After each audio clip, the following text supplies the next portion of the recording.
Em,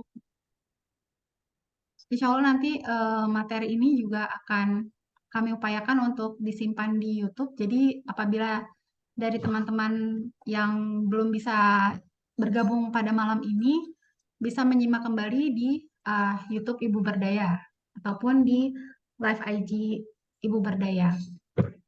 Eh, Terima kasih teman-teman yang sudah hadir dan menyalakan kameranya.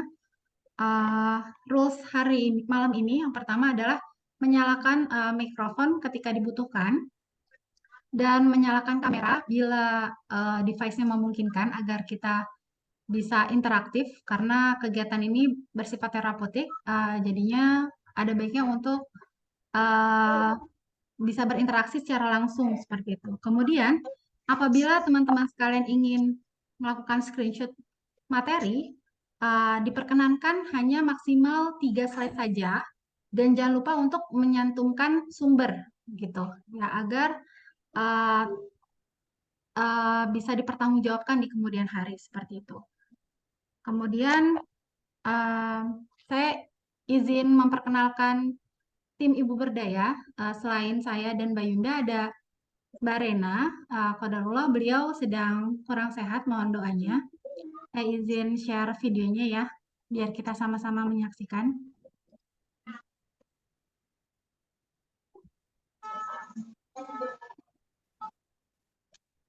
When you feel all alone in this world and there's nobody to count your tears, just remember no matter where you are, Allah knows. Allah knows. When you're carrying a monster load and you wonder how far you can go, with every step on that road that you take, Allah knows.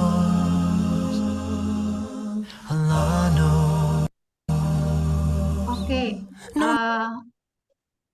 jadi kebetulan itu videonya memang sudah lama karena memang apa namanya setiap 2 tahun ini, alhamdulillah dari kelas Ibu Berdaya sudah bekerja sama dengan Kang Asep ketika bulan Ramadan ya, dan jadi ini mungkin kali keempat ya Mbak Yunda ya untuk kelas Zoom ini. Sebelumnya juga pernah juga bekerja sama dengan Asteria Kinderhouse, uh, belajar tentang branding seperti itu. Dan teman-teman apabila ingin mengetahui kegiatan lebih lanjut kelas Ibu Berdaya, silakan follow juga Instagram kami di kelas_Ibu Berdaya seperti itu.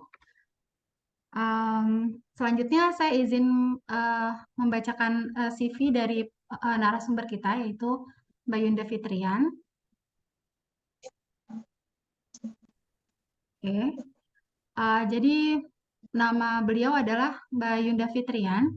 Tempat tanggal lahir Jakarta 14 Februari 1987. Nah, nanti pas pemilu Mbak Yunda milad ya. Masya Allah. Kemudian statusnya menikah dengan 4 anak, 3 anak perempuan dan 1 anak laki-laki.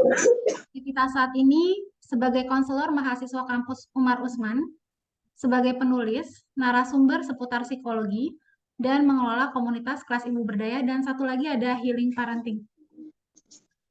Kemudian pendidikan terakhir program sarjana Fakultas Psikologi Universitas Indonesia tahun 2005 sampai 2009. Apabila teman-teman ingin mengontak beliau secara langsung, dipersilakan melalui WhatsApp, ada di grup juga. Itu nomor pribadi beliau, insya Allah tidak ganti-ganti ya Mbak Yunda. Kemudian beliau juga bisa ditemui di Instagram dan juga TikTok dengan nama akunnya Yunda_Fitrian atau Healing Parenting_ID. Karya beliau Masya Allah sudah sangat banyak, mulai dari komik sampai buku parenting. Yang terbaru adalah komik Gaul Santuy, diterbitkan oleh Al Kausar Kids. Kemudian komik Vlogger Viral. Nah, ini saya punya bukunya juga nih komiknya. Dan komik Jangan Kalah Sama Marah. Nah, ini Masya Allah bagus sekali ya. Dan ini buku parenting dari Alex Media, Parenting Tanpa Pusing, Cara Asik Mengasuh Anak Dengan Bahagia. Dan ini buku pertama beliau yaitu Yakin Dia Jodohmu, ini self-publishing. Cintapedia, curhat seru tentang cinta sejati dan jodoh terbaik dalam proses terbit. Dalam proses terbit ada buku terbarunya nih, Ujian Cinta dalam Rumah Tangga. Wah, Masya Allah. Penasaran ya? Pengalaman pelatihan yang diikuti. Baru-baru ini beliau apa namanya Mbak Yunda Fitrian mengikuti workshop Taskia Terapi bersama Dr. Bagus Riono, MA Psikolog di UGM langsung. Nah, yang akan eh, Mbak Yunda sampaikan pada malam hari ini. Kemudian workshop Essence of Life Coaching Kit bersama Fauzia Zulfitri, Healing Inner Child Within bersama Kang Asep, Ericksonian Hypnotherapy, workshop grup terapi, dan masih banyak lagi ya. Beliau juga pernah bekerja sebagai guru bimbingan konseling di SD Sinar Cendikia barengan sama saya. Kemudian fasilitator kelas pengembangan diri Excellent Institute, guru bimbingan konseling SMA Al-Azhar BSD, dan juga BKB Nurul Fikri. Dan Masya Allah pengalaman beliau sebagai pembicara juga banyak sekali di beragam sekolah, mulai dari Sinar Cendikia, Nurul Fikri, di kampus juga pernah, Universitas Bakti Kencana Bandung, dan yang lain-lain. UIN juga ya, banyak sekali Masya Allah. Nah, jadi begitulah profil Mbak Yunda Fitrian sebagai tulisannya kecil ya, tidak terlihat. Insya Allah nanti CV beliau akan di-share juga ya, boleh ya Mbak Yunda di WA Group ya. Nanti barangkali setelah ini dari instansi atau sekolah teman-teman di sini ingin mengundang Mbak Yunda, silakan untuk menghubungi beliau. Oke, hari ini CV sudah. Belum Dede ya, yang makan berapa ya? Oke, saya izin mute ya. Oke. Selanjutnya saya persilakan kepada Mbak Yunda untuk menyapa teman-teman semua dan menyampaikan materi yang Masya Allah sangat kami tunggu ya. Saya juga pengen belajar nih Mbak Yunda, penasaran banget ya tentang tazkiyah terapi. Silakan Mbak Yunda. Ya, terima kasih Mbak Rizka. Suara saya jelas nih Mbak Rizka dan teman-teman. Boleh kasih feedback. Jelas, jelas banget. Oh, ada jempol tuh. Insya Allah. Alhamdulillah. Ini Mbak Tika juga teman saya waktu workshop kemarin nih. Jadi nanti bisa melengkapi ya Mbak Tika kalau ada yang kurang-kurang atau ada yang keliru. Ya, Alhamdulillah. Senang sekali bisa Zoom ya, ketemu online sama teman-teman semua. Karena kelas Ibu Berdaya ini kami adakan kajian rutin via WhatsApp group nih sama Mbak Rizka dengan berbagai narasumber. Jadi bukan hanya dari internal kami, tapi dari luar juga. Dan untuk Zoom ini kami nggak sering ngadainnya ya Mbak Rizka ya. Jadi ini kajian spesial kalibrasi akhir tahun, kami adakan Zoom. Dan ini juga awalnya tidak kami rencanakan ya, tapi spontan ketika di grup kan grup kami WhatsApp Ibu Berdaya ini banyak jadi tempat curhat ya para ibu. Nah, ketika menemukan banyak curhatan yang sepertinya pas nih kalau saya review tazkiyah terapi yang baru saya ikuti 16-17 Desember lalu. Alhamdulillah direspon dengan baik dan ketika saya tawarkan keluar juga ternyata banyak yang mau tahu gitu ya. Jadi saya yakin yang Allah pertemukan malam ini atau di grup kelas Ibu Berdaya semuanya adalah atas kehendak Allah, atas izin Allah yang menggerakkan hati kita. Jadi mudah-mudahan Allah pun akan memberikan manfaat bagi kita ya yang hadir malam ini maupun yang mungkin nanti akan menyimak rekamannya. Nah, selamat datang semuanya, saya ucapkan terima kasih banyak. Kemudian nggak lengkap ya kalau belum pantun ya. Karena pantun itu kan warisan budaya Indonesia nih ternyata ya Mbak Rizka ya, yang sudah diakui dunia. Jadi kita pantun dulu. Jalan-jalan ke Ambarawa. Wah, nggak ada yang bilang cakep nih. Cakep. Ada Mbak Rizka. Pulangnya naik kereta. Ada. Salam jumpa ibu-ibu semua. Semoga Allah ridho dengan silaturahim kita. Amin ya rabbal alamin. Jadi dimanapun kita berada, selalu kita mencarinya ridho Allah ya, karena itu yang paling penting dalam hidup kita. Yang paling penting dalam hidup kita adalah ketika Allah senang gitu dengan apa yang kita lakukan, Allah senang dengan niat kita, Allah senang dengan kegiatan kita, itu yang paling penting di atas apapun juga. Jadi semoga pantun tadi membantu kita juga untuk mengingat kembali tujuan kita hadir malam ini, tujuan kita bersama malam ini adalah ingin terhubung, ingin mencari keridhaan Allah. Amin ya rabbal alamin. Kita mulai dengan sebuah doa yang sangat menjadi inspirasi bagi saya untuk terus menggiatkan kesehatan mental, healing ya, karena ternyata dalam Al-Quran semua sudah ada. Sebuah doa ketika seorang laki-laki diberi beban, sebuah amanah yang begitu berat, dan dia memasrahkan dirinya kepada Allah dengan doa ini, Yaitu doanya Nabi Musa, Bismillahirrahmanirrahim, Robbi syrahli sodri wa yassirli amri wahlul 'uqdatam min lisani yafqahu qauli. Ya Allah, lapangkanlah untukku dadaku dan mudahkanlah untukku urusanku dan bukakanlah simpul kekakuan dari lidahku agar mereka memahami perkataanku. Amin ya rabbal alamin. Teman-teman semua, bagi saya doa ini sangat inspiratif ya, karena kenapa urutannya ternyata Nabi Musa diajarkan, diwahyukan oleh Allah untuk meminta yang paling pertama adalah kemampuan untuk melapangkan dadanya. Jadi ketika harus menghadapi Fir'aun, yang dulu Musa dibesarkan di dalam istananya, itu adalah sebuah beban mental buat Nabi Musa. Dan Nabi Musa diwahyukan oleh Allah untuk minta yang pertama adalah kelapangan hati, ya, kelapangan dada. Ketika itu diminta oleh Nabi Musa, maka Allah akan hadirkan turunannya, yaitu kemudahan urusan, dan turunan berikutnya yaitu kemudahan dalam berkomunikasi. Ya, mudah-mudahan ini membuat kita semua kembali menyadari ya bahwa segala sesuatu dimulai dari doa kepada Allah, dimulai dari kelapangan hati, baru nanti kita bisa menampilkan perilaku-perilaku yang sesuai dengan hidayah Allah. Itu ya yang pertama. Kemudian boleh kita mulai dengan share slide ya. Saya minta bantuan dari Mbak Rizka. Yang pertama saya ingin disclaimer ya, jangan sampai ekspektasi teman-teman terlalu tinggi, karena workshop saya ikuti 2 hari, jadi tidak mungkin akan kita bahas selama 1 jam ya mungkin ya. Jadi malam ini yang saya akan hadirkan adalah sedikit review dan refleksi diri terkait tahun 2023 yang akan berlalu. Jadi ini lebih banyak ke gimana kita memaknai tahun 2023 dari sisi tazkiyah terapi. Dan kalau misalnya teman-teman nanti pengen tahu lebih dalam tentang tazkiyah terapi, di YouTube Pak Bagus Riono sudah banyak ya memposting potongan-potongan materinya, dan insya Allah Pak Bagus akan terus mengadakan workshop-workshop berkala. Jadi nanti bisa belajar langsung dari beliau. Saya ini hanya memberikan sedikit review dan merefleksikan itu dalam kehidupan kita. Oke, lanjut lagi, Rizka. Nanti kalau teman-teman suaranya kurang keras atau ada putus-putus, boleh feedback ya. Dan sekarang saya minta yang pertama teman-teman aktif di kolom chat nih untuk menjawab apa alasan teman-teman hadir saat ini. Silahkan dijawab di kolom chat. Biasanya kadang-kadang saya kalau nge-zoom tuh suka itu ya, nyambi ya. Jadi kalau misalnya ada yang nanya, oh buru-buru deketin handphonenya gitu ya. Saya masih tunggu nih.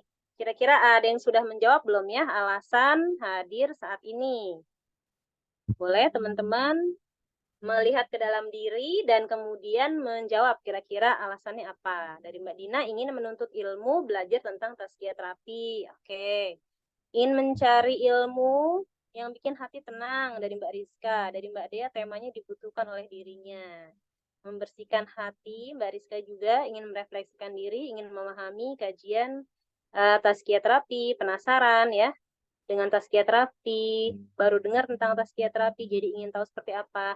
Mbak Muti kemarin udah saya ajak ya, tapi lagi nggak bisa ya Mbak ya. Nah ini Mbak Tika ingin mereview ya, karena kita bareng duduknya sebelahan lagi ya.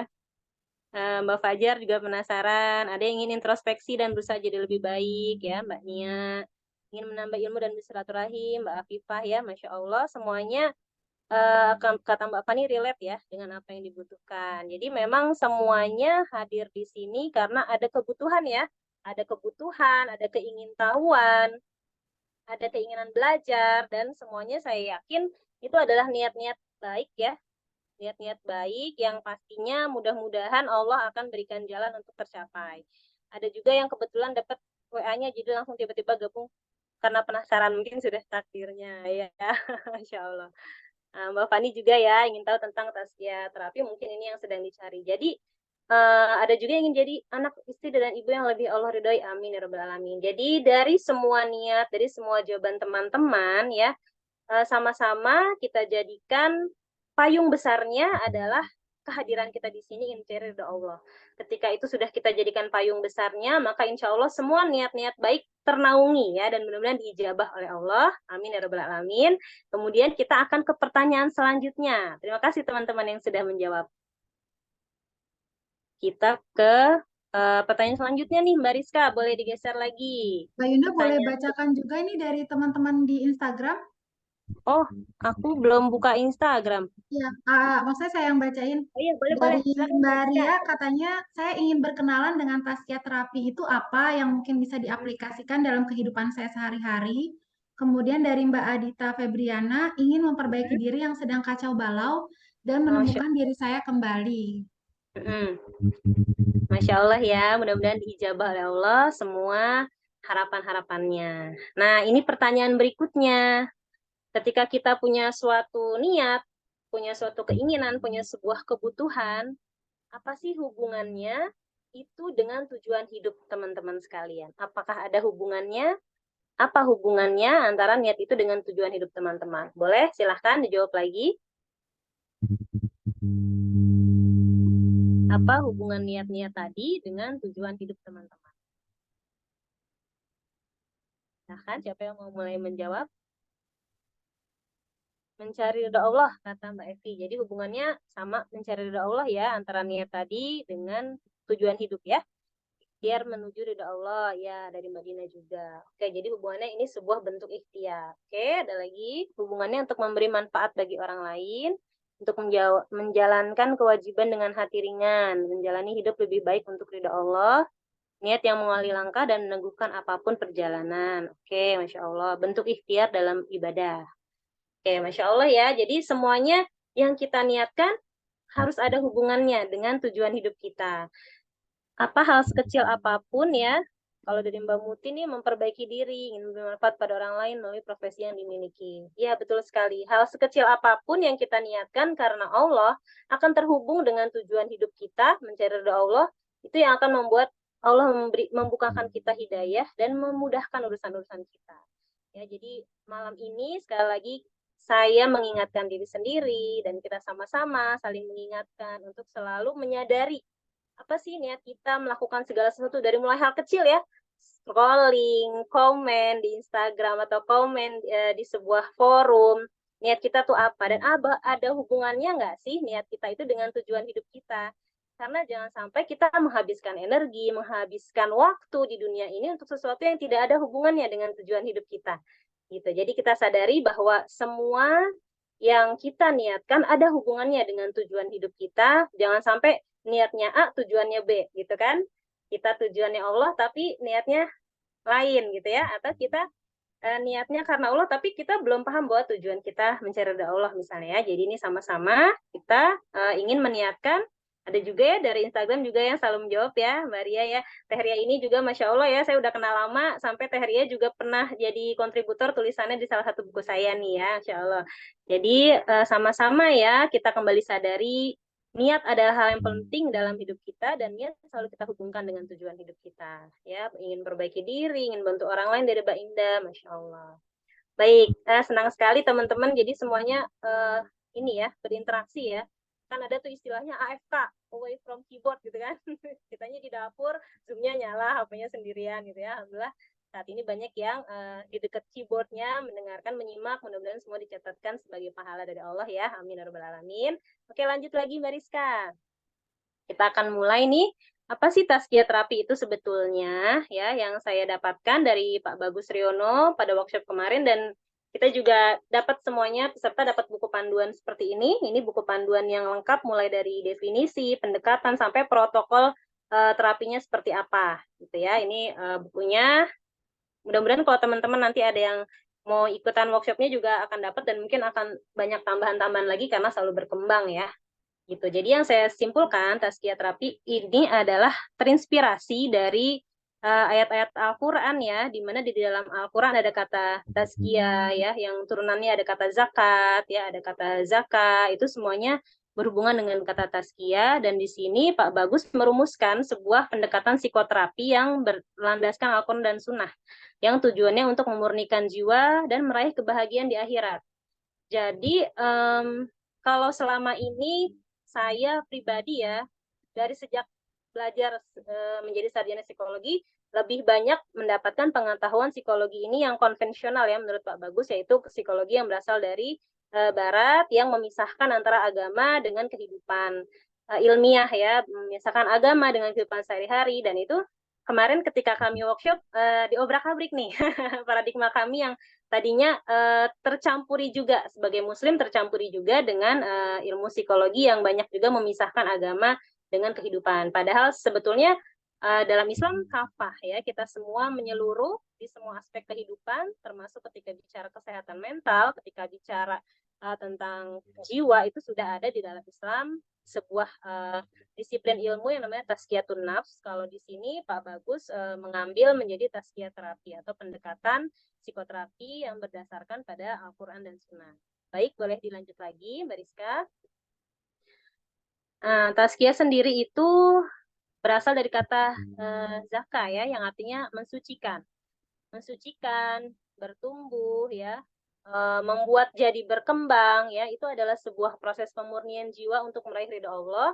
Di sini saya tambahkan juga ayat-ayat Al-Qur'annya yang nanti teman-teman boleh melihat di mushafnya ya, karena tidak cukup kalau saya jabarkan semua. Tapi yang paling sangat menginspirasi adalah teman-teman bagi yang sudah rajin ikut kajian tadabbur Quran atau tafsir, alhamdulillah. Bagi yang belum, boleh coba simak juga tafsir surat As-Samsh. Itu benar-benar ngomongin tentang jiwa ya. Mungkin ada banyak yang sudah hafal ya surat As-Syams ya. Beruntunglah mereka yang mensucikan jiwanya dan rugilah mereka yang mengotorinya. Di situ ada di surat As-Syams, dan ternyata itu salah satu ayat yang melandasi konsep nafs atau jiwa di dalam manusia. Oke, lanjut lagi. Nah, di dalam tazkiyah terapi ini ada beberapa prinsip yang dibahas selama 2 hari kami workshop ya. Hari pertama full teori-teorinya, hari kedua kami ada praktek juga langsung bersama sesama teman ya. Yang akan kita bahas malam ini tentu tidak bisa semuanya. Jadi kalau misalnya teman-teman nanti masih penasaran, silahkan cari di YouTube langsung belajar dari Pak Bagus, ikuti kelas-kelas Pak Bagus, itu sangat recommended ya buat teman-teman semua, terutama mungkin teman-teman yang juga konselor atau psikolog yang juga ingin menerapkan ini. Yang ingin kita bahas malam ini sebagai refleksi diri kita di tahun 2023 adalah 7 realitas kehidupan. Jadi ini salah satu yang dibahas di tazkiyah terapi, pendekatan yang membantu fasilitator atau konselor ya dan klien untuk sama-sama mensucikan jiwa adalah menyadari 7 realitas kehidupan. Realitas yang pertama, hidup adalah perjalanan dari Allah ke Allah ya. Hidup adalah perjalanan dari Allah menuju Allah. Kita dilahirkan atas kehendak Allah. Allah yang memilih setiap kita dari jutaan sperma yang ada yang dilepaskan oleh ayah kita, hanya satu yang berhasil menembus sel telur dan berhasil ya dilahirkan oleh ibu kita sampai kita sekarang sebesar ini ya. Gak ada kan yang lahir tiba-tiba langsung jadi emak-emak kayak gini, gak ada ya. Pasti semuanya berasal dari setitik air mani, segumpal darah dan menjadi bayi. Semuanya berasal dari Allah dan akan kembali kepada Allah. Jadi ketika kita sering mendengar ya teman-teman, tiba-tiba di rumah kita ada speaker dari masjid, inna lillahi wa inna ilaihi roji'un, kita berasal dari Allah dan kita akan kembali kepada Allah. Ternyata itu adalah satu realitas kehidupan yang paling penting untuk kita sadari. Kalau selama ini saya hanya mendengar itu ketika ada speaker yang mengumumkan kematian, atau ketika mengucapkannya hanya ketika mendapat musibah. Ternyata istirja itu atau kalimat innalillahi wa inna ilaihi rajiun adalah core, adalah inti, esensi dari kehidupan kita. Bahwa kehidupan kita bermula dari Allah dan akan kembali ke Allah. Jadi pada kasus-kasus yang saya temui, misalnya seorang ibu yang kehilangan identitas dirinya setelah berkeluarga, setelah memiliki anak, sibuk mengurus anak, menunda berkarir, dan lain-lain. Setelah anak-anak dewasa, anak-anak sekolah semua, ibu ini kehilangan identitas ya, kebingungan ya, mesti ngapain lagi gitu ya. Dan ketika kita sadarkan bahwa hidup adalah perjalanan dari Allah menuju Allah, maka apapun pilihan ibu, apapun pilihan kita menjalani peran di dunia ini, selama kita berada di jalan yang benar menuju Allah, maka kita tidak membutuhkan panggung apapun. Kita hanya membutuhkan Allah, kamera Allah menyorot pada kita dan Allah ridho pada kita. Dan itulah esensi dari realitas kehidupan yang kalau kita ingat itu terus, dalam setiap krisis identitas yang kita alami, insya Allah kita akan kembali menemukan bahwa di mata Allah kita selalu berharga sebagai hambanya. Baik, ke slide berikutnya, Mbak Rizka. Teman-teman boleh sambil buka mushafnya ya, jika ingin melihat apa sih yang ada di dalam ayat-ayat ini ya. Realitas yang kedua, hati adalah inti dari diri manusia. di Quran surat Asy-Syura ayat 89 itu ya, boleh dicek juga ya kalau misalnya saya keliru, disebutkan tentang qalbun salim ya, bahwa yang selamat nantinya di akhirat pada akhirnya hanyalah orang-orang dengan qalbun salim atau hati yang selamat, hati yang bersih. Nah, disinilah proses pensucian jiwa selalu bekerja supaya ketika kita pulang menghadap Allah, menghadap dengan qalbun salim atau hati yang selamat. Inilah realitas kehidupan kita. Kadang kita disibukkan oleh pikiran yang ribut di kepala kita, perasaan yang berkecamuk di hati kita. Tapi kita lupa mendengarkan suara hati yang terdalam. Sebetulnya apa yang kita butuhkan? Sebetulnya apa yang saat ini sedang kita rasakan atau jalani? Selalu ada bisikan hati nurani. Ya, dan Rasulullah juga pernah bersabda bahwa hati itu inti dari manusia ya. Kalau hatinya segumpal daging yang jika baik, maka akan baik semuanya, yaitu hati. Jadi ini yang perlu kita sadari adalah suara hati, bahwa hati itu menentukan langkah kaki kita apakah tetap di dalam perjalanan tadi menuju Allah atau kita sudah mulai membelok, dan itu yang perlu kita sering dengarkan suara hati kita. Nanti di akhir kita akan refleksi ya, mendengarkan suara hati kita dalam bentuk tulisan, nanti mudah-mudahan bisa sampai di akhir ya. Kemudian slide berikutnya.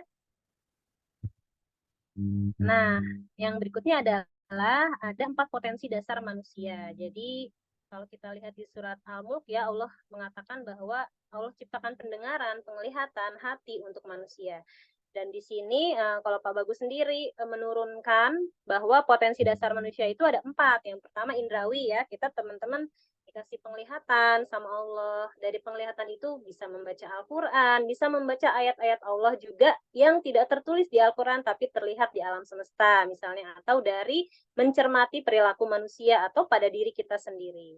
Itu adalah potensi indrawi yang Allah hadirkan. Itu gunanya apa? Untuk juga memperbaiki hati dan akhirnya kita tetap di track kita menuju Allah. Kemudian logika atau reasoning, ini akal ya, dimana inilah yang membuat manusia sama Allah diciptakan dalam bentuk sempurna dan diamanahkan menjadi khalifah ya, karena punya akal atau punya logika.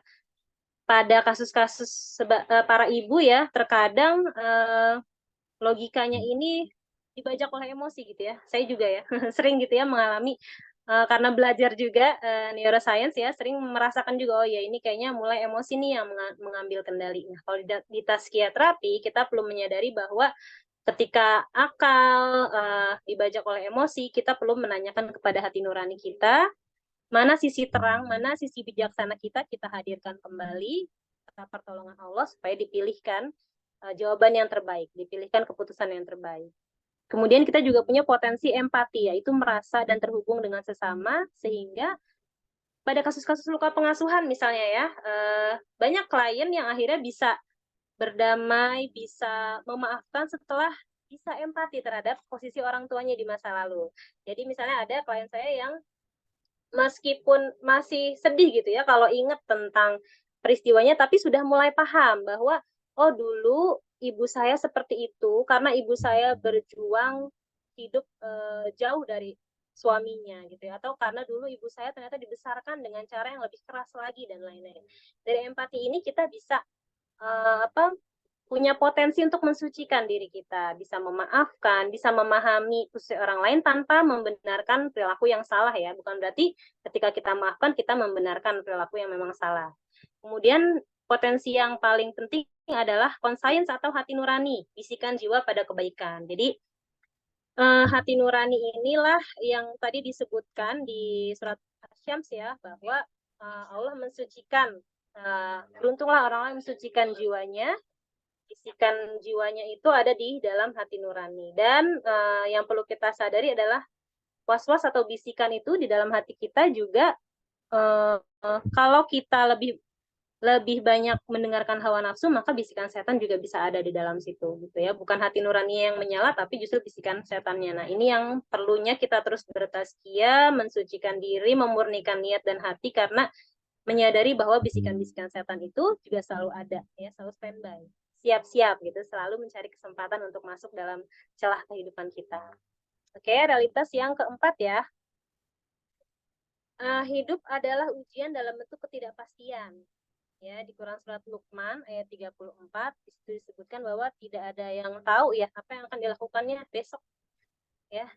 Di berbagai ayat Al-Quran juga banyak ya, tidak ada yang tahu di bumi mana dia akan meninggal gitu ya. Jadi ketidakpastian adalah ujian yang pasti ada gitu. Jadi di dunia ini yang pasti itu hanya ketidakpastian. Nah, itu ya. Sesuatu yang secara bahasa lucu ya, tapi itulah realitas kehidupan yang perlu disadari. Jadi dalam kasus-kasus di ruang konseling misalnya ketika dan Pak Bagus juga menyebutkan ya bahwa ternyata ketika kita tidak bisa mentoleransi ketidakpastian, maka kita akan mudah untuk stres. Kita akan mudah untuk frustrasi karena kita pengennya sesuai gitu. Kita maunya yang pasti-pasti. Padahal di dunia ini ketidakpastian adalah sesuatu yang pasti terjadi gitu. Jadi ketidakpastian ini misalnya kita sering dengar usaha usaha tidak akan mengkhianati hasil ya.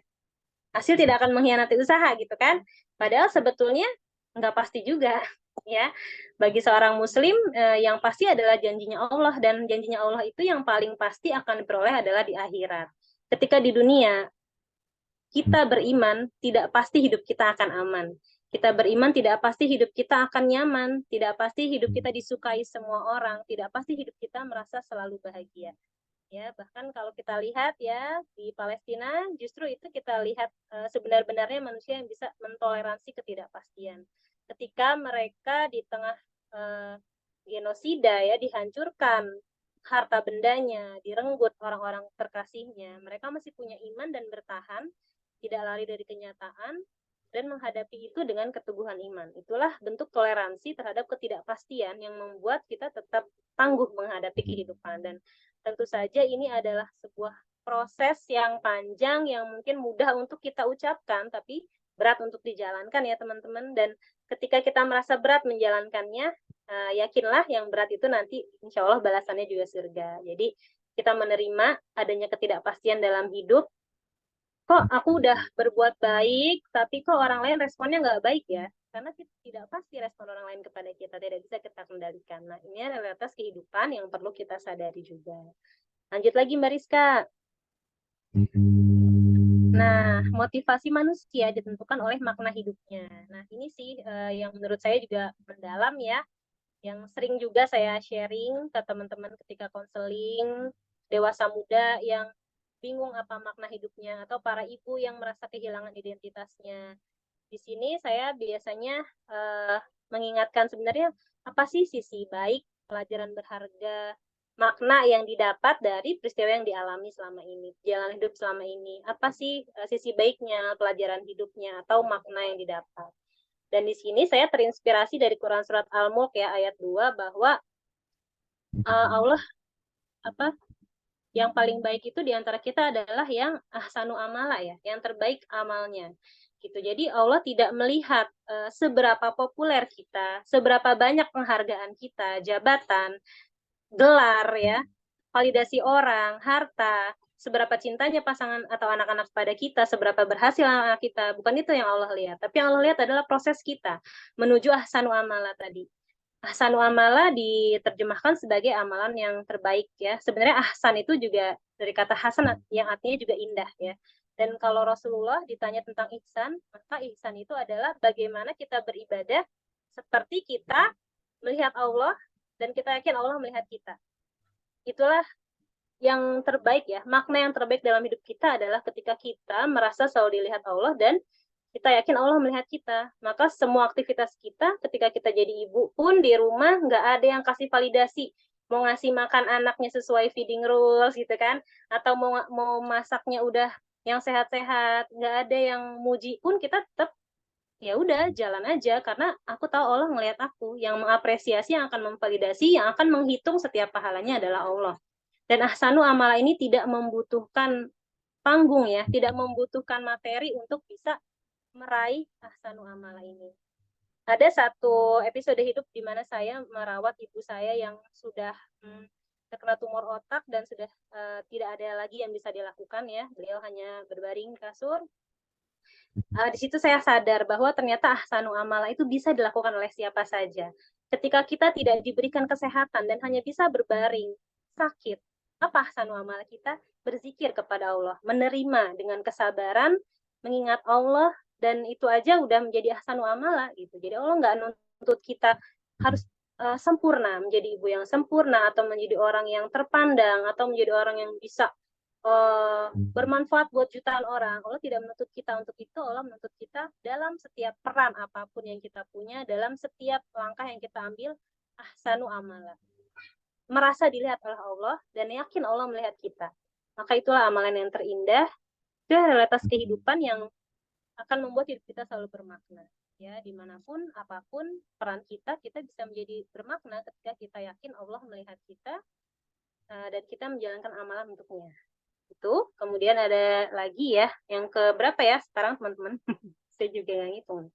Ini kayaknya terakhir ya, enggak, ini yang keenam ya.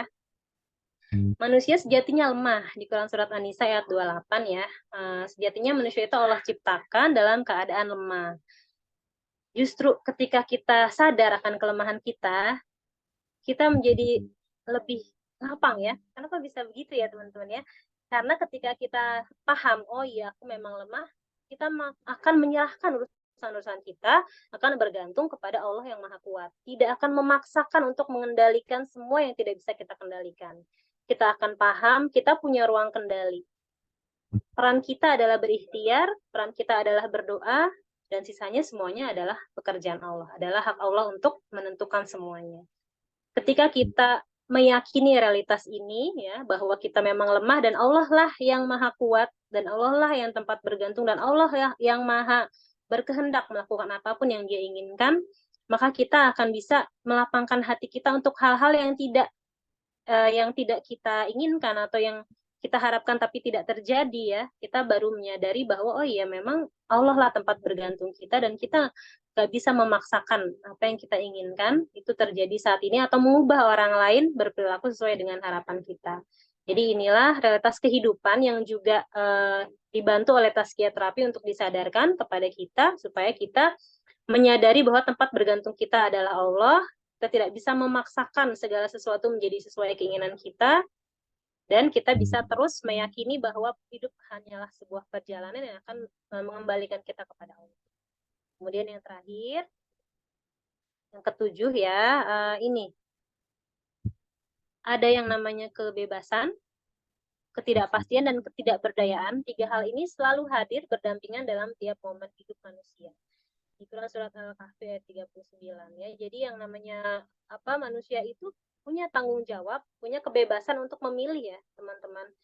Yang ditekankan di Tazkiyah Terapi ini adalah jangan sampai kita merasa terjebak, bermental korban, dan merasa tidak punya pilihan. Saya begini karena si A, saya begini karena si B. Ini sebenarnya sama seperti sifat setan ya teman-teman ya. Kalau kita ingat kisahnya Nabi Adam, apa bedanya Adam dan setan ketika mereka sama-sama berbuat kesalahan adalah ketika setan berbuat salah, dia menyalahkan pihak lain, dia melempar tanggung jawab.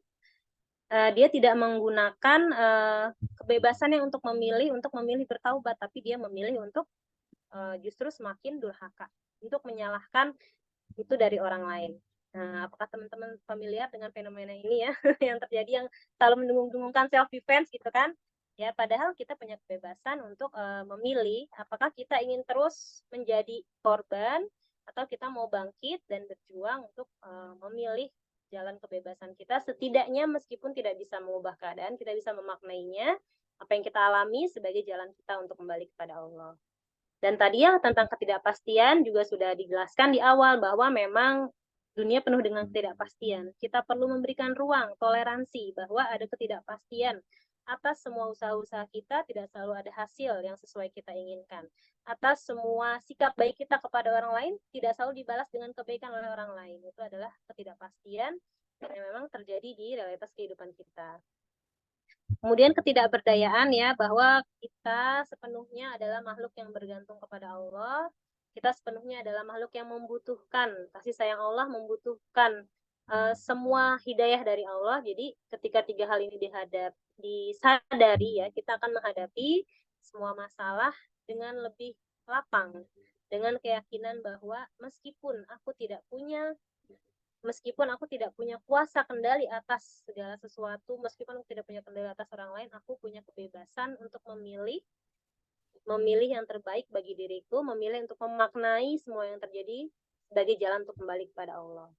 Itu teman-teman 7 realitas kehidupan yang dibahas di Tazkiyah Terapi. Ketika workshop itu kami juga membahas tentang 7 indikator hati yang sehat, ya, terus juga membahas 7 prinsip Tazkiyah Terapi, protokol bagaimana melaksanakan konseling Tazkiyah Terapi, tapi itu tidak akan saya bahas malam ini karena itu biarlah ilmunya Pak Bagus dan teman-teman silahkan belajar langsung ke beliau ya. Untuk refleksi kita malam ini 7 realitas kehidupan ini yang saya sampaikan. Saya akan memberikan kesempatan bertanya ya bagi teman-teman. Nanti saya serahkan ke Mbak Rizka. Setelah itu kita akan mulai sesi refleksi kita. Silahkan saya kembalikan ke Mbak Rizka. Alhamdulillah, terima kasih Mbak Yunda. Masya Allah materinya sangat mind blowing banget ya. Nah, untuk sesi tanya jawab ini, kami berikan kesempatan untuk 3 penanya lewat kolom chat. Jadi silahkan tuliskan di kolom chat teman-teman apabila ada yang ingin tanyakan. Dan kami juga memberikan satu kesempatan untuk penanya langsung yang ingin open mic. Apakah ada yang ingin open mic langsung? Silahkan raise hand atau langsung open mic-nya saja, atau nanti saya yang unmute. Silakan raise hand atau tulis di kolom chat, saya pengen open mic, atau saya ingin menanyakan, gitu. By the way, Mbak Yunda, ini mohon maaf, handphone saya overheating, jadinya live IG-nya diberhentikan, nanti insya Allah, ini kan udah Ini nggak di-record, apa-apa, Mbak. nanti bisa di-share aja di, Save ya, bisa ya. ya. Oke, teman-teman, silakan. Ini antara terharu atau bagaimana nih? Mencerna atau lagi Mencerna. AFK? Lagi AFK. Enggak kok, masih ada nih Mbak Yunda. Masya Allah ini banyak yang setia membuka, Masya Allah, kameranya. Jadi terlihat ya Masya Allah. wajah-wajah merefleksikannya kayaknya ya. Amin, amin. Mudah-mudahan. Izin Silakan. tanya nih Yunda. Oh ya, silakan. Iya, sebelumnya jazakumullah khairan katsir ya Yunda dan teman-teman yang sudah sharing ilmunya hari ini. Eh, ini kan ceritanya Tazkiyah Terapi ini sebenarnya ingin mengembalikan kita kepada fitrah gitu ya. Bagi kita yang mungkin backgroundnya psikologi memang beberapa mungkin bukan keyakinan tapi ide-ide gitu ya mungkin ya, atau pengalaman-pengalaman yang perlu kita luruskan kembali dengan konsep keimanan tadi. Nah, saya mau tanya untuk prakteknya gitu ya di Tazkiyah Terapi ini, apakah memang aplikasinya hanya pada orang dewasa di mana konsep keimanan, kesadaran gitu ya sudah berkembang dengan baik, atau ini adalah terapi yang juga bisa diaplikasikan sejak anak-anak usia dini gitu, meskipun mungkin konsep-konsep keimanan di anak-anak belum terbentuk gitu ya. Artinya tadi kesadaran bahwa ada makna hidup, ada kesadaran tentang bahwa hidup itu akan beriringan antara susah, senang, dan seterusnya gitu. Itu kan hal-hal yang sangat abstrak dan prosesnya sepertinya masih panjang gitu perkembangannya. Nah, itu gimana kalau misalnya bisa diaplikasikan pada anak-anak, seperti apa gitu ininya, pendekatannya. Terima kasih ya. Ya, Mbak Dina, terima kasih. Langsung dijawab aja kali ya. Iya, Mbak Dina, jazakillah khair pertanyaannya. Jadi memang sempat ditanyakan juga ke Pak Bagus ya. Kalau beliau sendiri memang selama ini praktek pada orang dewasa, tapi pernah juga menyampaikan pengalaman pribadi ketika melakukan dialog gitu ya dengan anak-anak usia SD misalnya ya. Jadi yang di capture oleh Pak Bagus adalah ketika hati ya, bicara dari hati ke hati. Apalagi kalau saya pribadi melihat anak itu kan masih dalam kondisi fitrah nih. Apalagi anak yang belum balik nih, sebenarnya fitrahnya masih bagus banget, fitrah imannya masih bagus banget. Jadi selama kita bisa connection ke hatinya, sebetulnya kita sangat bisa berdialog iman, tentu dengan bahasa yang disesuaikan ya dengan anak-anak. Tapi intinya adalah kalau Pak Bagus lebih menekankan hubungan dari hati ke hati itu bisa dilakukan pada semua usia, pada kondisi keadaan apapun gitu. Bahkan ketika misalnya kita menghadapi orang yang mungkin ada keterbelakangan mental atau ada penyakit tertentu dengan syarafnya sehingga tidak bisa berkomunikasi dengan baik, ketika kita menghadirkan hati, maka kita insya Allah disampaikan juga ke hati orang itu. Karena hati orang itu tidak berubah, tidak rusak karena kondisi kesehatannya atau kondisi pikirannya ya, syaraf-syaraf otaknya misalnya. Hatinya tetap ada gitu. Hatinya tetap ada dan tetap terhubung dengan Allah, terhubung dengan kita kalau kita berusaha untuk connect. Jadi mungkin pada prinsipnya adalah bagaimana membangun connection dari hati ke hati kepada anak kita. Insya Allah bisa kita bimbing dengan dialog-dialog iman, dan memang sebenarnya intinya connection itu kali ya Mbak Dina ya, ketika pengaplikasiannya. Mungkin seperti itu Mbak Dina, mudah-mudahan menjawab. Masya Baik Allah, Mbak Mbak Dina Dina. mau menanggapi atau bagaimana? Silakan. Ya, mungkin sedikit nih menanggapi. Terima kasih sekali ya. Eh, betul ya, jadi memang yang membantu menghantarkan koneksi antara anak kepada Allah adalah koneksi yang positif juga antara anak dengan orang dewasa yang di sekitarnya gitu ya, significant others-nya. Ya mungkin itu yang seringkali terlupakan atau terlewati. Jadi kita biasanya terburu-buru untuk mengoreksi tapi lupa belum membangun koneksi gitu ya. Sip, Iya, makasih banyak ya. sama-sama Mbak Dina. Kadang juga itu ya apa, Mbak Dina, Mbak Rizka, kadang kita juga kayak terlalu banyak belajar teknik ini, teknik itu, terus malah lupa ya dengan koneksi gitu kan dari hati ke hati gitu ya. Ini sih yang saya merasa tersadarkan juga ketika ikut workshop Tazkiyah Terapi itu, oh iya ya, hati itu semua orang punya, seperti apapun kondisi dia, pasti hatinya tetap ada, tetap dirinya gitu kan, itu yang mungkin kita perlu sama-sama belajar. Lanjut Mbak Rizka. Ya, Alhamdulillah udah ada 2 pertanyaan nih Mbak di kolom chat. Bila teman-teman ada yang ingin bertanya silahkan ya, atau misalkan mau belum malu atau bagaimana gitu, boleh melalui saya langsung DM ya di kolom chat juga. Saya bacakan yang pertama dari Fani Resmisari. Izin bertanya mengenai salah satu hal yang hadir dalam tiap momen hidup kita, yaitu ketidakberdayaan yang pada prakteknya malah jadi playing victim dan enggan berusaha alias nerimo. Wah, kira-kira gimana nih Mbak? Menarik. Iya, Masya Allah, jazakillah khair Mbak Fani. Ini juga sahabat saya. Sahabat bestie ya Mbak Fani ya. Jadi benar ya Mbak ya, kadang merasa jadi korban, akhirnya mendatangkan energi ketidakberdayaan tadi. Balik lagi ya Mbak ya, kalau saya nih belajar dari sahabat, dari klien-klien yang bercerita kepada saya menyimpulkan gini Mbak, ada satu kata yang membuat orang bisa bangkit dari keterpurukan, yaitu ketika dia sudah berkata, aku nggak bisa kayak gini terus. Aku harus berubah. Nah, di situ tuh baru tuh mental korbannya pergi, gitu ya. Selama belum ada kata-kata itu tercetus dari pikirannya, dari batinnya, dari lisannya, maka selamanya akan tenggelam dalam perasaan diri ini menjadi korban. Oke lah, mungkin memang ada secara objektif, ada orang yang memang zolim, ada orang yang memang jahat pada kita. Tapi terus kan kita punya kebebasan tadi ya, ketidakberdayaan itu beriringan dengan Allah berikan kebebasan.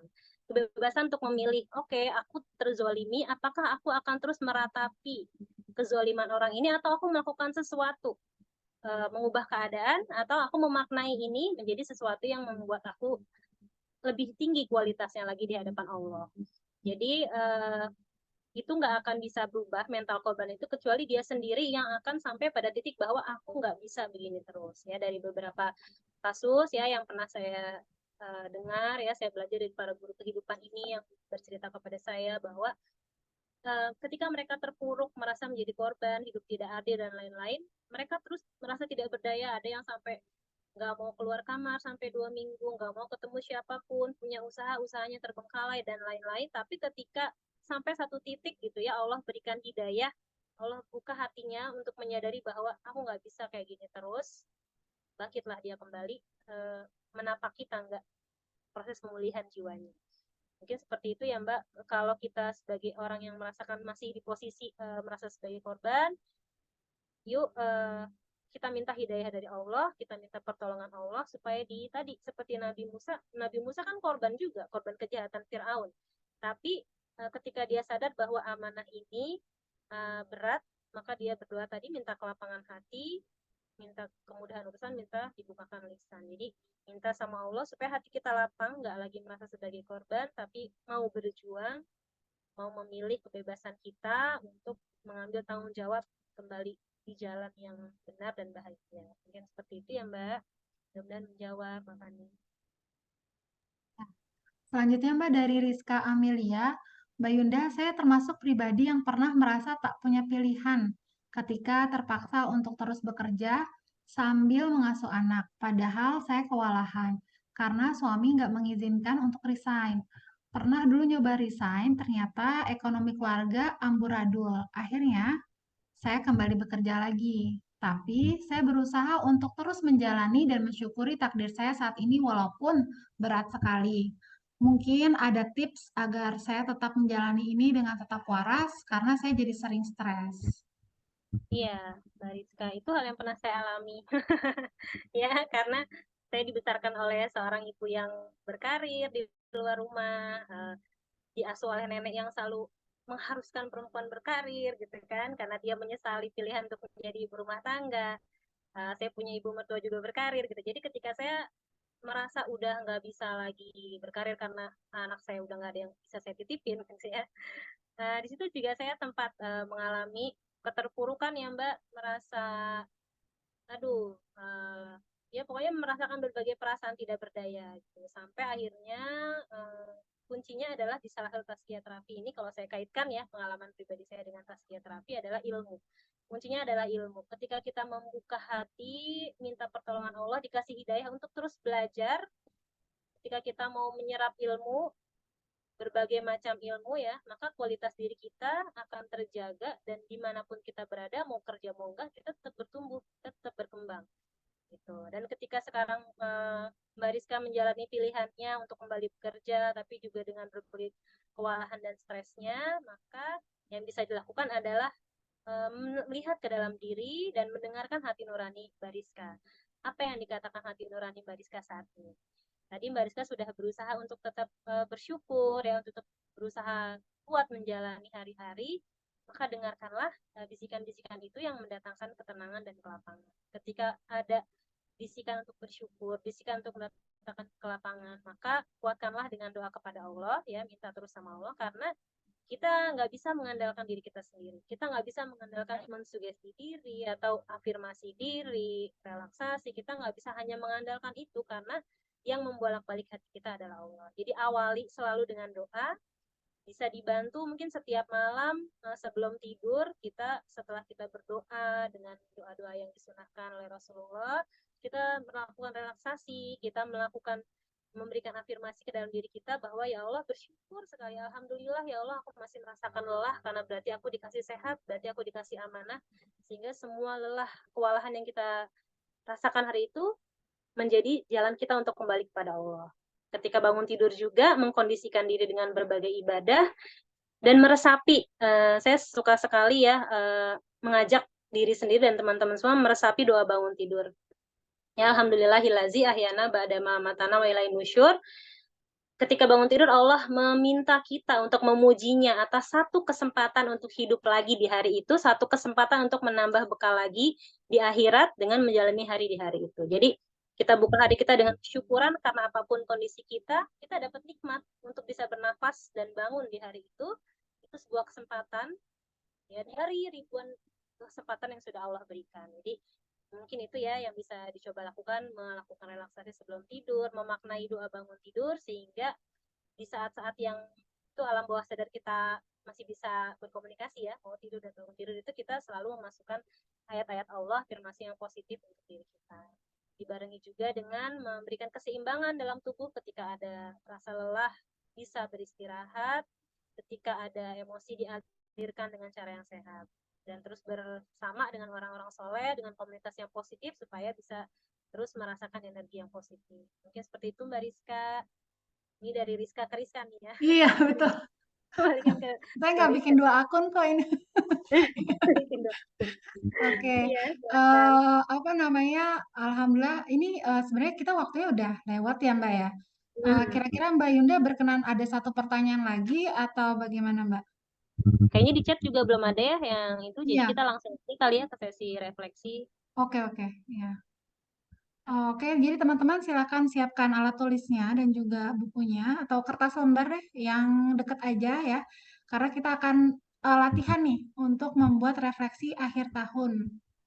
Gitu ya. Oke, sudah semua ya, sudah siap. Oke, Mbak Yunda silakan. Baik teman-teman, kita awali dengan basmalah, Bismillahirrahmanirrahim, dengan nama Allah yang Maha Pengasih, Maha Penyayang. Hari-hari yang sudah kita jalani di tahun 2023 ini membentuk kita di hari ini dan mungkin akan mempengaruhi apa yang kita lakukan di masa depan. Jika kita selalu meyakini tadi ya realitas kehidupan bahwa semua berasal dari Allah dan akan kembali kepada Allah, bahwa semua bisa kita maknai menjadi jalan untuk kembali kepada Allah, maka setiap hari yang sudah kita lewati mudah-mudahan membawa kita semakin dekat kepada Allah. Dan saat ini saya ingin mengajak teman-teman semua untuk merefleksikan 365 hari ya, hampir ya, yang sudah kita lewati di tahun 2023 ini. Teman-teman boleh menuliskan apa pelajaran paling berharga, momen paling berkesan yang teman-teman alami di tahun 2023 ini. Dan nanti di akhir tulisan ini, ya, ketika teman-teman sudah menceritakan ya, pelajaran paling berharga itu apa, dari momen berkesan yang seperti apa, silahkan teman-teman tutup dengan ayat favorit, ya, yang teman-teman kutip dari mushaf teman-teman, dari Al-Quran, untuk dibacakan. Boleh, saya akan berikan waktu selama mungkin sampai 3 menit gitu ya, cukup kali ya, Mbak Rizka ya. Kita coba beri waktu 3 menit. Silahkan teman-teman tulis pelajaran paling berharga di tahun 2023, momen paling berkesan, dan tutup dengan ayat favorit untuk menyemangati teman-teman di hari-hari berikutnya di tahun 2024. Silahkan teman-teman, bisa dimulai dari sekarang. Boleh langsung di kolom chat juga boleh kalau mau, atau mau ditulis di kertas, silahkan.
Baik, kita akan coba. Ini sudah 3 menit, mungkin ada yang sudah mau mencoba. Ada yang mau mencoba membacakan mungkin refleksinya atau masih menuliskan. Ini saya belum bisa lihat ya kameranya yang masih buka.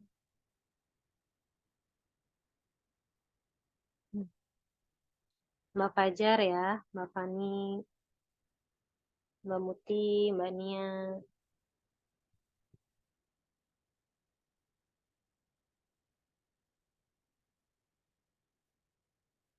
Mbak Dina.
Mbak Mutiara Pertiwi mau share kepada kami Ya, silakan atau Mbak Muti. berkenan?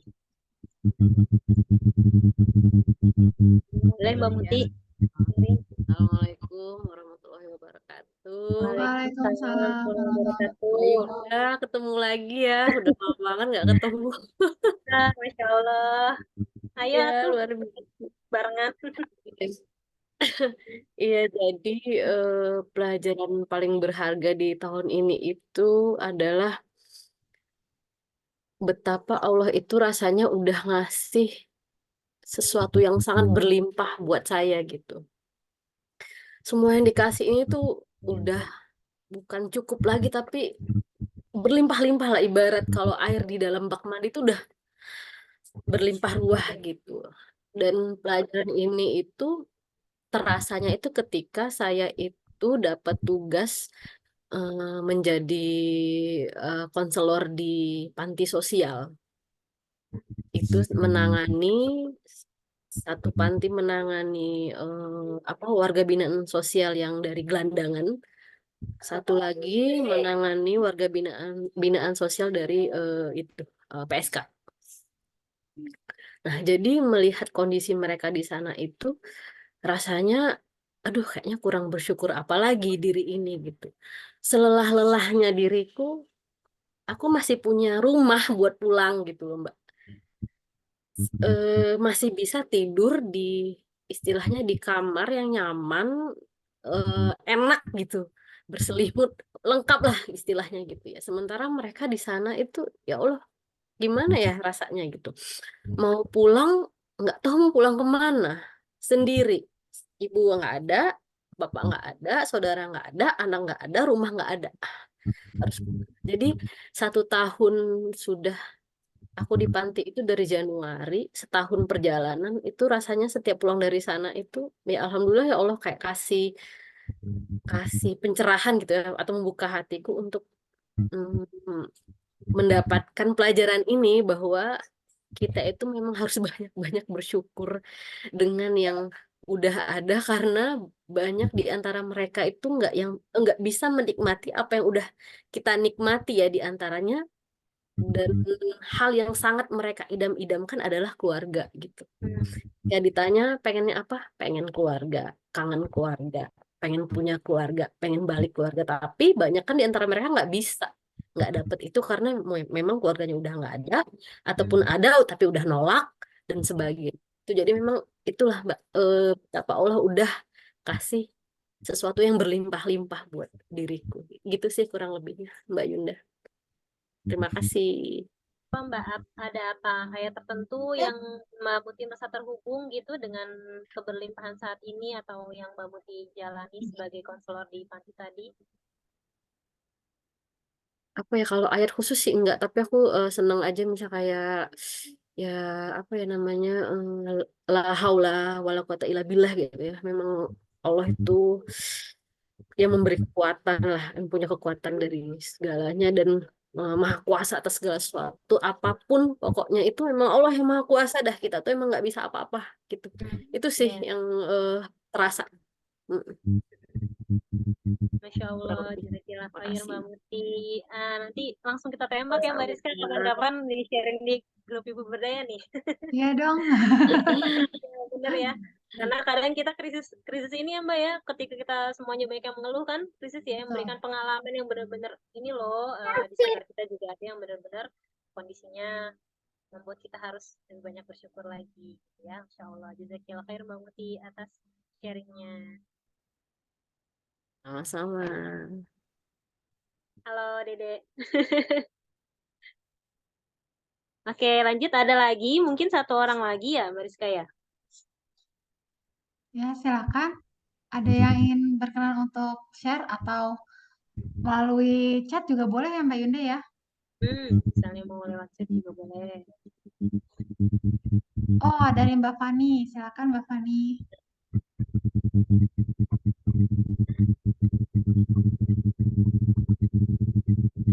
Sepertinya di chat ada yang lebih duluan ya Mbak Yunda. Nggak apa-apa, nggak apa-apa. Apa Mbak Fani?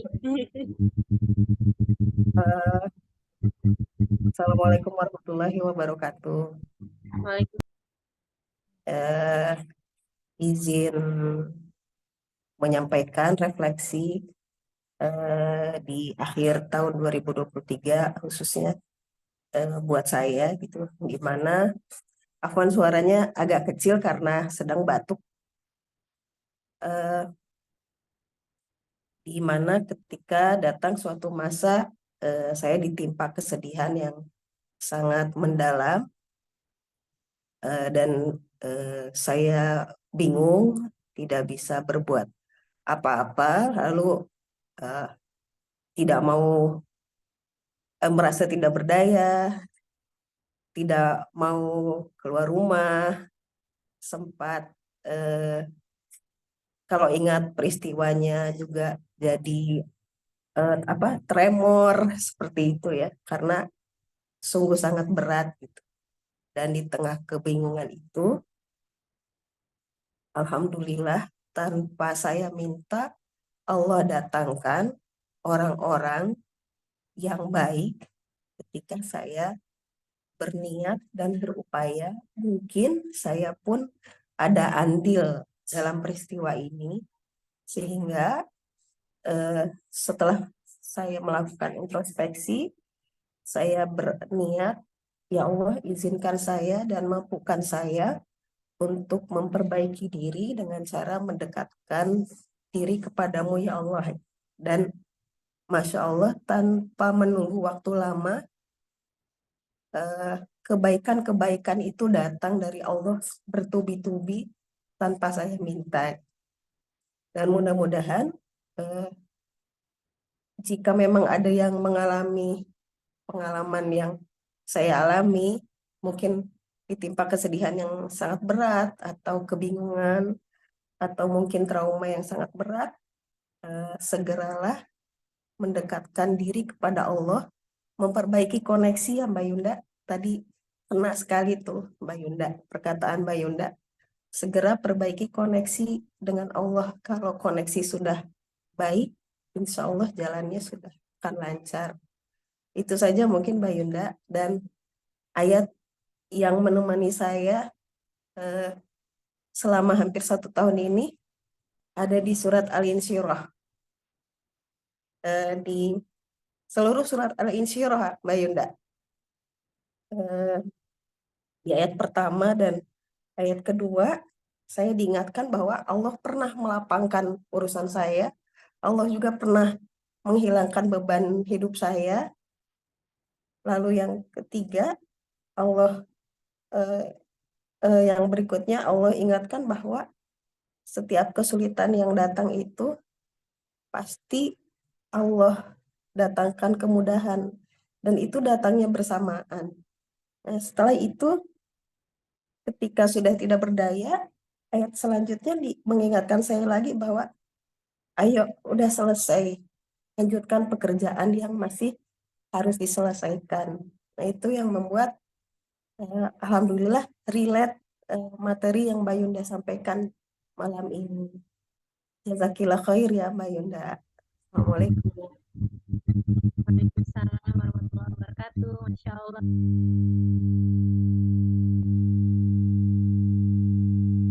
Mbak Yunda, maaf mic-nya kurang terdengar jelas. Oh iya, sudah jelas sekarang Mbak? Ya, jelas. Jika tadi ya Mbak Fani sudah merasakan Mbak Yu, oh iya, boleh lebih dekat lagi Mbak mic-nya? kurang. Oh iya, oke. Begini ya. Ya, Apa lowbat kali ya? ya kayaknya lowbat deh. Lowbat kali ya. Oke, saya kencang aja ya. Mudah-mudahan yang tadi Mbak Fani sampaikan juga mengena ya buat kita semua, karena sebetulnya memang Al-Quran itu obat ya buat kita semua, penyembuh bagi kita semua, dan benar.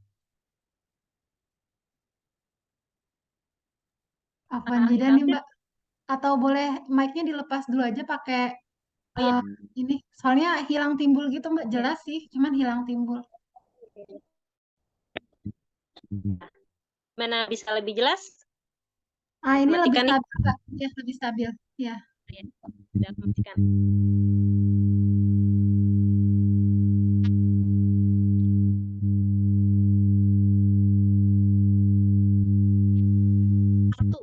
nanti Allah berikan banyak kemudahan.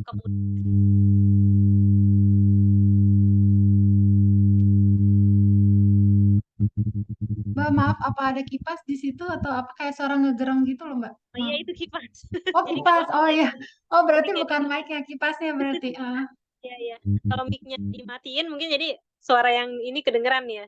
Iya, iya. Ditemani dengan kipas. Maaf ya nih jadi ini. Iya, nggak apa-apa aja ya, Masya Allah ya, Mbak Fani. Mudah-mudahan jadi inspirasi ya bagi kita semua, karena kita nggak perlu mengalami untuk belajar dari orang lain ya. Jadi kita nggak perlu ngalamin, kita udah belajar dari orang lain pernah merasakan ketidakberdayaan, pernah dalam satu masalah yang sangat berat, dan orang lain survive, memulihkan jiwanya dengan pertolongan Allah, dengan terkoneksi kepada Allah, kita ambil hikmahnya dari sana tanpa kita harus mengalami trauma yang sama gitu. Jadi ini luar biasa rezeki kita malam ini dapat sharing dari teman-teman semuanya ya, Mbak Muti, Mbak Fani, dari teman-teman semua. Gimana Mbak Rizka, tadi ada yang chat ya, satu lagi ya? Iya, dari Mbak Nia Dian. Beliau juga on cam sih, Mbak. Apa kita kasih kesempatan Ya, aja? silakan Mbak Nia kalau mau menyampaikan. Mau bacanya susah, coba saya bacain aja ya. Iya, Mbak. Kalau saya sih bukan lebih ke apa ya? Oh iya sebentar ya, Dek. Jadi lebih ke, kan anak saya juga 4 sama kayak Mbak Yunda ya. Jadi lebih sering banget dan sekarang lagi full time di rumah gitu. Cuma kok jadi sering ngerasanya kalau refleksi ke diri tuh tahun-tahun berlalu tuh kayak ngerasa sering nggak bijak gitu loh nanggepin respon anak-anak. Sedangkan mereka kan emang lagi bertumbuh ya, yang terbesar aja 12 tahun gitu kan.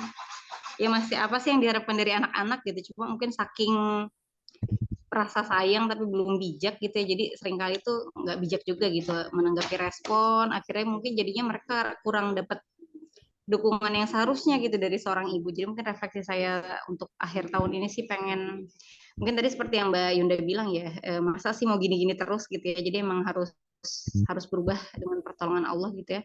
Mudah-mudahan sih apa terutama buat kakak-kakaknya yang sudah agak besar ya 10-12 tahun gitu, mudah-mudahan di mata Allah tuh belum terlambat gitu untuk memenuhi hak-haknya, mungkin terlewat karena ibunya mungkin yang terlalu banyak ekspektasi gitu ya, atau ibunya mungkin nggak bijak dalam menanggapi emosi mereka atau menanggapi apa ketidakberdayaan mereka gitu ya. Jadi mungkin kalau refleksi saya lebih ke situ sih Mbak, jadi ngerasa jadi orang tua yang belum optimal banget padahal Allah udah kasih begitu banyak kemudahan gitu ya. Jadi sedangkan orang yang jauh lebih sulit itu banyak yang bisa lebih baik gitu dalam mendampingi anak-anaknya. Jadi mudah-mudahan sih buat saya sendiri ngikutin kelas-kelas kayak gini tuh bisa jadi semangat gitu buat Bismillah ya Allah, mudah-mudahan bisa jadi orang tua yang amanah buat anak-anak yang Allah titipkan. Kalau saya sendiri dari dulu ya suka banget sama Quran surat Al-Fajr ayat 27 sampai 30 itu bahwa ya Tuhan nafsul mutmainnah irji'i ila rabbiki radiyatan mardiyah fadkhuli fi ibadi wadkhuli jannati gitu ya. Jadi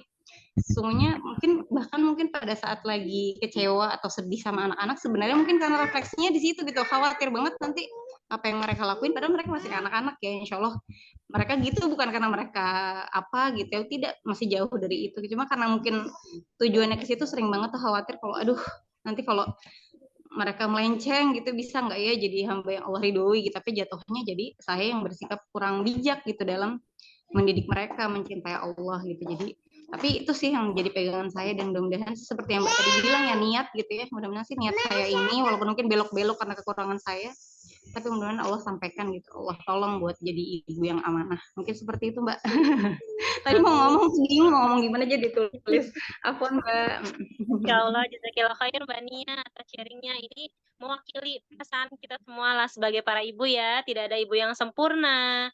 Yang ada adalah ibu yang mau terus belajar ya Mbak. Dengan Mbak Nia mau terus belajar, dengan Mbak Nia mau membuat penerimaan ya, mau terus berusaha terhubung dengan anak-anak, berusaha terkoneksi dengan Allah. Insya Allah, mudah-mudahan Allah mudahkan urusan kita. Dan Allah jadikan kita ridho ya dengan semua pilihan-pilihan kita. Ketika anak juga sekarang mungkin ekspektasi kita belum sesuai, tapi yang pasti ketika kesempatan untuk mendampingi itu terus Allah hadirkan, maka disitulah kita selalu ada kata, masih ada kata yang baik ya, untuk selalu ada kesempatan gitu untuk memperbaiki diri. Jadi selalu fokus pada kesempatan itu dan selalu fokus untuk terkoneksi ya dengan anak-anak, dengan Allah supaya diberikan pertolongannya. Jazakillah khair Mbak Nia atas sharingnya, luar biasa semuanya nih malam ini ibu-ibu masih bertahan ya Mbak Rizka. 27 orang. Iya, Masya Allah, ini di luar ekspektasi kita ya, Mbak Yunda. Iya. Oke. Oke, Alhamdulillah. Terima kasih teman-teman sahabat-sahabat Ibu Berdaya semua yang berkenan mengikuti sampai akhir. Semoga ini menjadi, sebentar, ini udah mau closing atau enggak Mbak Yunda atau ya? Kita tutup aja ya. Oke, karena waktu yang terbatas, sebelum closing, uh, boleh minta tolong closing statement-nya Mbak Yunda atau kesimpulannya kira-kira dari sharing teman-teman dan juga tadi pertanyaan-pertanyaan dan juga materi ini, kira-kira ada yang ingin Mbak Yunda sampaikan untuk final statement-nya? Ya, baik teman-teman, saya ucapkan jazakillah khairan kasir, jazakunallah khairan kasir. Terima kasih banyak, Allah yang akan membalas semua keluangan waktu yang teman-teman berikan, energi yang teman-teman hadirkan malam ini, niat-niat baik yang teman-teman hadirkan, Allah yang akan membalasnya dengan kebaikan yang lebih baik. Dan sama-sama saya mengingatkan diri saya sendiri ya, bahwa hidup bermula dari Allah dan akan kembali kepada Allah. Ketika menyadari ada niat yang berbelok, ketika menyadari ada langkah yang keliru, maka kembalilah kepada Allah, karena Allah sangat mencintai orang-orang yang kembali kepadanya. Ya, tidak peduli apapun kesalahan kita, tidak peduli sebanyak apapun dosa-dosa kita, Allah sangat mencintai ketika kita menyadari, mengakui, dan kembali kepadanya. Itu mungkin ya closing statement dari saya.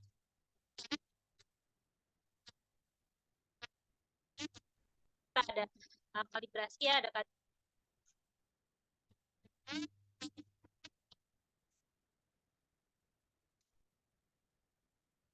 Mbak Yunda, maaf, kayak ini mic-nya deh, bukan salah kipas angin sekarang. Iya. Iya. Iya, jadi nanti tahun 2024 kita ada program baru ya di kelas Ibu Berdaya, ada konseling kelompok dan konseling individu. Bagi teman-teman yang juga misalnya merasa ada kebutuhan untuk konseling, bisa daftar di kelas Ibu Berdaya, nanti ada jadwal-jadwalnya, dan jika ada yang memiliki keterbatasan dalam dana, itu bisa bisa diajukan sama teman-teman, misalnya ingin konseling yang free, nanti ada pilihannya juga gitu. Jadi mudah-mudahan di grup ini kita saling menguatkan silaturahim kita niatkan karena Allah, saling berbagi manfaat ya, saling mendukung, saling mendoakan. Kurang lebihnya saya mohon maaf ya, dan terima kasih banyak. Semoga Allah memberikan kebaikan, keberkahan atas kita semua. Silahkan Mbak Rizka, kita tutup. Mungkin nanti kita foto bersama terus kita tutup ya dengan doa. Alhamdulillah.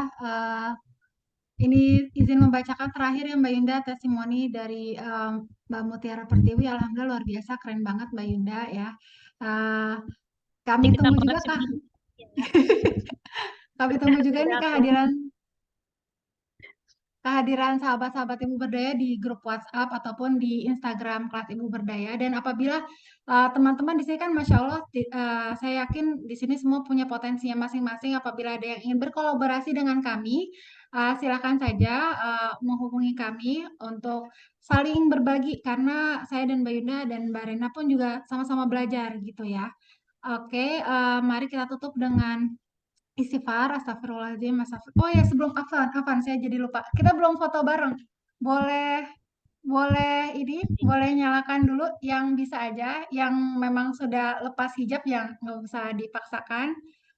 Silakan untuk on cam. Kita foto sebentar ya. Terima kasih Mbak Dina, on lagi. Saya hitung ya, 1, 2, 3, smile. Nggak usah pakai jari ya, biar aman kita semua. Oke, satu kali lagi boleh?